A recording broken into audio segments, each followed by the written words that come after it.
Before we dive into this story, leave a comment and let us know what city you're watching from. And don't forget to rate the story from 0 to 10 at the end. The fluorescent lights buzzed overhead like dying insects. Emily Carter's fingers moved across the keyboard with mechanical precision, each keystroke another brick in the wall she had built around herself. 6 months at Right Investments, and her boss still looked through her like she was made of glass. Daniel Wright passed her desk at exactly 8:47 a.m. Designer suit, jaw tight, phone pressed to his ear. His cologne lingered in the air after he disappeared into his corner office. Emily had memorized his schedule, his coffee order, the way he loosened his tie when stress crept up his spine. She knew everything except how to make him see her. The flowers arrived at 9:15. White roses and pale lilies, arranged like something from a funeral or a wedding. The card tucked between the stems made her hands shake. You deserve to be seen. No signature. No explanation. Emily barely had time to hide the card in her drawer before Daniel's door opened. He emerged, stopped mid-stride, and stared at the bouquet on her desk. His expression shifted. Something dark and possessive flickered across his face before he caught himself. Who sent those? His voice was colder than she had ever heard it. I don't know, Mr. Wright. His jaw clenched. Find out. He walked away, but Emily felt his eyes on her reflection in the glass walls. For the first time in 6 months, she was visible. And she was terrified of what that meant. Later that evening, as the office emptied, Daniel called her name. Just once. Soft enough that she almost missed it. Emily. Tomorrow morning. The acquisition meeting. I want you there. She froze. That's the executive meeting. I know what it is. His eyes held hers for 3 seconds too long. Be there.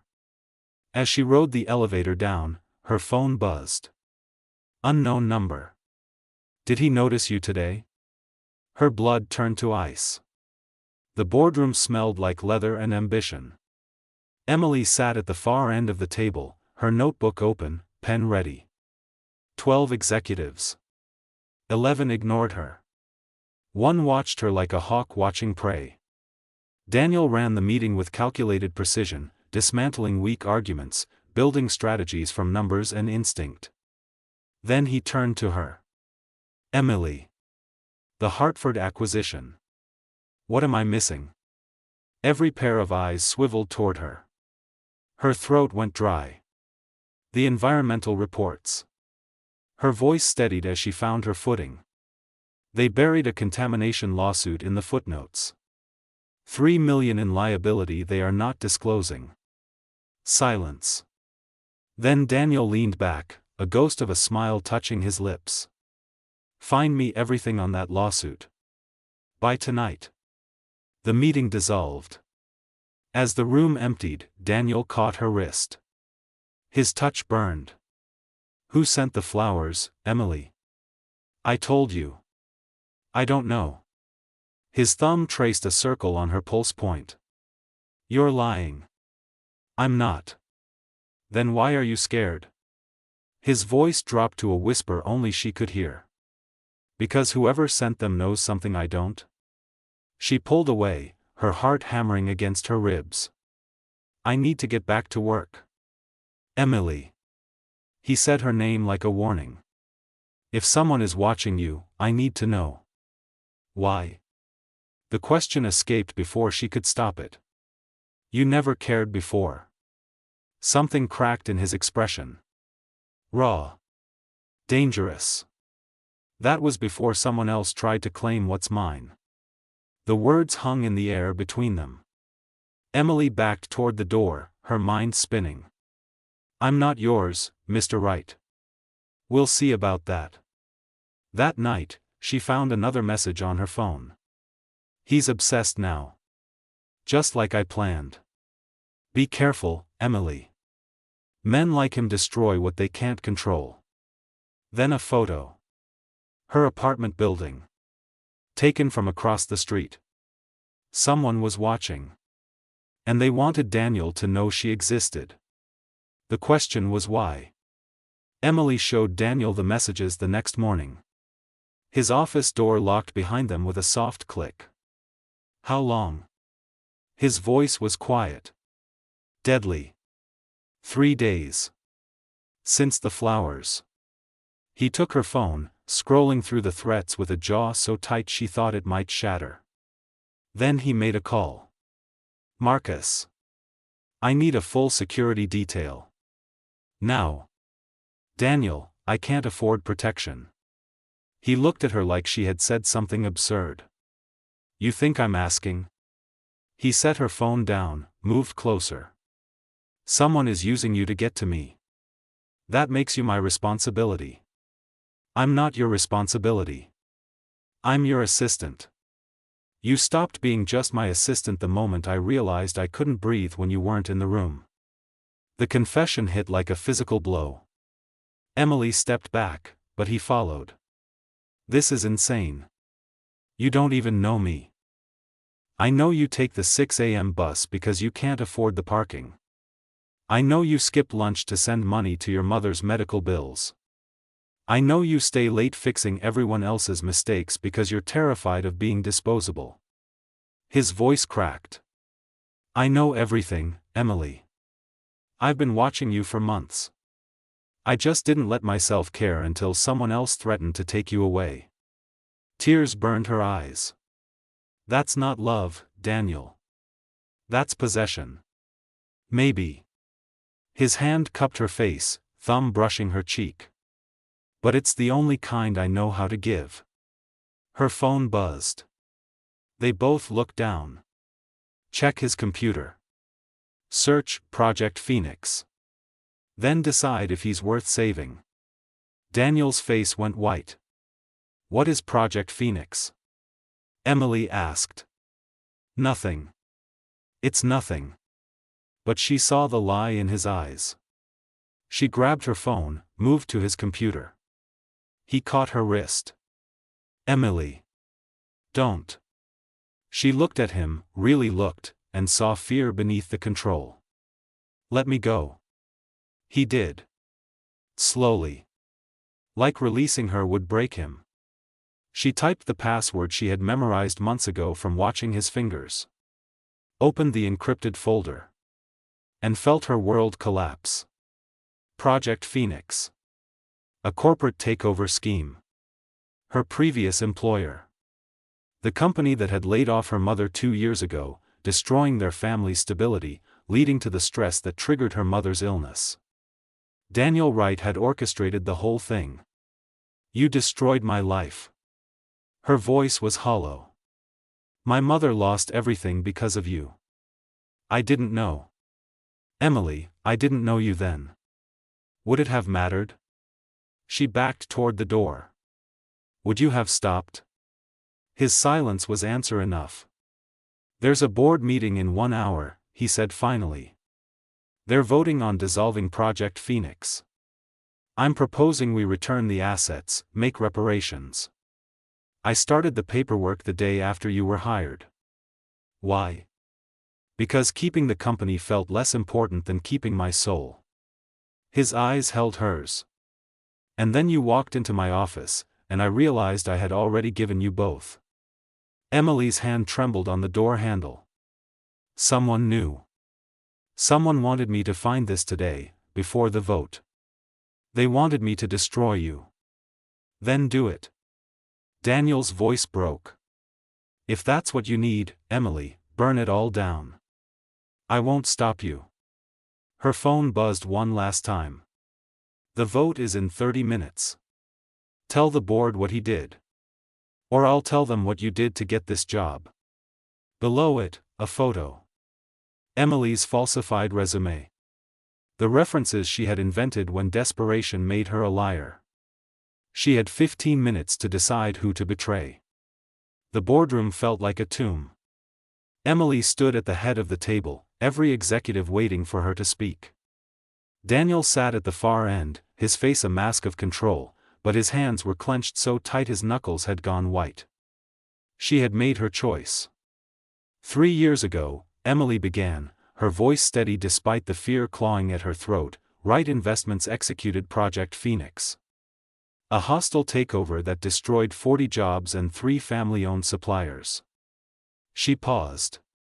One of those suppliers employed my mother. Murmurs rippled through the room. Daniel's eyes closed briefly. I falsified my resume to get hired here. I lied about my qualifications. I came here for revenge. The room erupted. Voices overlapped, demands for security, for termination, for answers. But Emily kept talking. But Daniel Wright did something I didn't expect. She pulled out a folder, slid it across the table. 6 months ago, he initiated reparations. Full restitution to every affected employee. Medical coverage for those who lost insurance. Job placement assistance. He did it quietly, without press, without credit. She looked at Daniel. His expression hadn't changed, but something in his eyes was breaking. He did it because guilt kept him awake at night. Because he built an empire on efficiency, and efficiency has a human cost he couldn't stomach anymore. The board president leaned forward. Ms. Carter, are you defending the man who destroyed your family?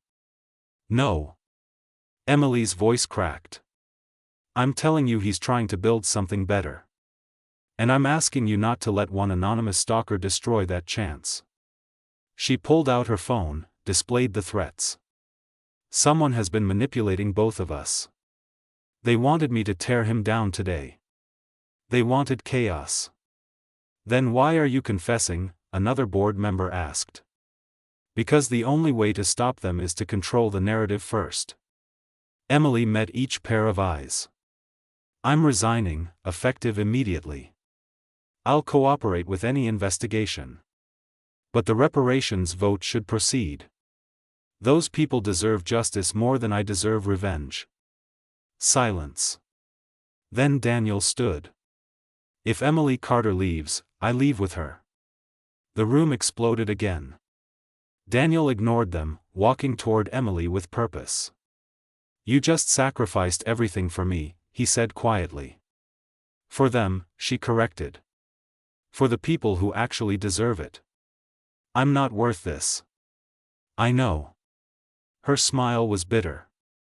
But apparently I'm stupid enough to believe you could be. The board president cleared his throat. We'll vote on the reparations. Mr. Wright, Ms. Carter, please step outside. They walked into the hallway together. The door closed behind them with a finality that echoed. I have nothing now, Emily whispered. No job. No references. When this gets out, no one will hire me. Daniel pulled an envelope from his jacket. Then work for yourself. Inside was a check. Enough to cover her mother's treatment for a year. Enough to start over. I can't take this. It's not charity. It's severance. And an apology. His hand covered hers. I destroyed your life once, Emily. Let me give you the tools to build a new one. Her phone buzzed. Final message. You chose wrong. Now you both pay. The building's fire alarm shrieked to life. Sprinklers activated. Through the chaos of people evacuating, Emily saw a figure at the end of the hallway. Familiar. Impossible. Her mother. Walking without assistance. Smiling. Hello, sweetheart. Surprise. The evacuation alarm wailed, but Emily stood frozen. Her mother walked toward her through the chaos, healthy, steady, wearing a smile that belonged to a stranger. Mom? Emily's voice barely cut through the noise. You're supposed to be in treatment. You can't walk without the chair. Haven't needed it for 6 months, sweetheart. Her mother's tone was casual, like discussing weather. Experimental trial. Fully funded. Full recovery. Daniel's hand found Emily's shoulder. Then why did she keep sending you bills? The question hung between them. Emily felt the world tilt. Because, her mother said, pulling out her phone, someone had to keep you desperate enough to stay invisible. Desperate people don't ask questions. They don't demand raises. They don't threaten to leave. Understanding crashed over Emily like ice water. The medical bills. The emergencies. You've been faking. I've been surviving. Her mother's voice hardened. Do you know how much right investments destroyed? Not just my job. My pension. My dignity. So yes, when that private investigator contacted me about Daniel Wright's new assistant, when he offered me money to keep you trapped here, I took it. What investigator? Daniel's voice cut like steel. Marcus Chen. Her mother smiled. Your head of security. The one you just called to protect my daughter. Daniel's face went white. He grabbed his phone, dialing. No answer. He's been embezzling from you for 2 years, Emily's mother continued. Small amounts. Untraceable. But you were getting close to the audit trail. So he needed a distraction. She looked at Emily. He needed her. Young. Vulnerable. Someone you'd obsess over while he cleaned out the accounts. The flowers, Emily whispered. The messages. That was him. He knew exactly how to trigger Daniel's possessive streak. And he knew you'd be too proud to accept help until it was too late. Her mother stepped closer. I'm not sorry, Emily. That man destroyed our lives. If bleeding him dry gets us justice, then so be it. Emily's hands shook. You used me. I saved us. You made me believe I was worthless. You made me think I had to sacrifice everything just to survive. And now you have a check for more money than I've seen in 5 years. Her mother nodded to the envelope. So again, I'm not sorry. Daniel's voice was ice. Security. Real security. Is on the way. You're not leaving this building. Actually, I am. Her mother pulled out a flash drive. Because this contains every illegal transaction Daniel Wright made to fund Project Phoenix. Tax fraud. Bribery. Extortion. And unless you both disappear from my life, it goes to the federal prosecutors. Emily looked at Daniel. Saw the guilt. The truth. It's real, he said quietly. All of it. I built this company on blood money, Emily. I told myself it was just business. But your mother's right. I destroyed lives. So did she.